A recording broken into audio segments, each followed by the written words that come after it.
நானும் கவினும் ரொம்ப ட்ரூவாக லவ் பண்ணோம். கொஞ்சம் செட்டில் ஆக டைம் தேவைப்பட்டுச்சு. மே 30 அப்போ வந்துட்டு சுஜித்தும் கவினும் பேசிக்கிட்டாங்க. அப்போ அந்த டைமுக்குள்ள வந்துட்டு அப்பா கிட்ட சுஜித் சொல்லிட்டான். அப்பா வந்துட்டு இந்த மாதிரி லவ் பண்ணுறியான்னு என்கிட்ட கேட்டப்ப இல்லைப்பா நான் லவ் பண்ணல அப்படின்னு சொல்லிட்டேன். ஏன்னா கவின் என்கிட்ட டைம் கேட்டிருந்தான். இன்னொரு 6 months கழிச்சு சொல்லு ப்ளீஸ் அப்படின்னு சொல்லியிருந்தான்.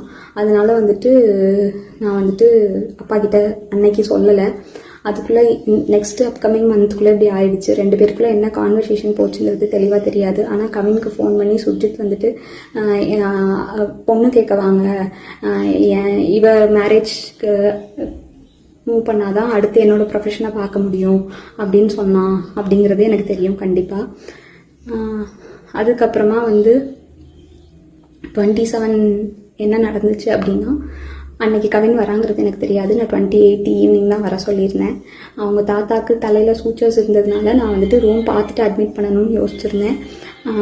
அப்போ வந்துட்டு ஆஃப்டர்நூன் மங்கம்மாள் சாலைக்கிட்ட வந்து நின்றுட்டு தான் எனக்கு வந்துட்டு தெரியவே செய்யும் அவங்க வந்திருக்காங்கன்னு சொல்லிட்டு. ஸோ டேரெக்டாக நான் அங்கே ஐபிக்கு கூட்டிகிட்டு போயிட்டு கவின் உள்ளே வந்தான். பட் அவங்க அம்மாக்கிட்டையும் மாமாக்கிட்டையும் மட்டும்தான் நான் பேசிகிட்டு இருந்தேன். பேசிகிட்டே அப்படியே கவின் வெளியே போயிட்டான்.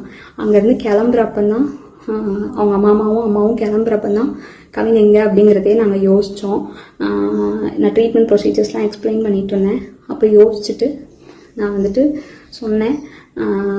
அவங்க அம்மா வந்துட்டு கால் பண்ணாங்க, அவனுக்கு எடுக்கல. நானும் கால் பண்ணி எடுக்கல. நீங்கள் வேணால் பசிக்குதுன்னு சொன்னாங்க அவங்க அம்மா, சாப்பிட போங்க, நான் வேணால் வர சொல்கிறேன்னு சொல்லியிருந்தேன். அதுக்குள்ளே இப்படி ஆயிடுச்சு. ஸோ வந்துட்டு இது தேவையில்லாமல் நிறையா இஷ்டத்துக்கு யாரும் வதந்தியை கிளப்ப வேண்டாம். உங்களுக்கு தோணுது எல்லாத்தையும் பேசாதீங்க. எங்கள் அப்பா அம்மாவுக்கு இதில் எந்த சம்மந்தமுமே கிடையாது, அவங்களுக்கு தெரியாது. இதை இதோட விட்டுருங்க. அவ்வளோதான்.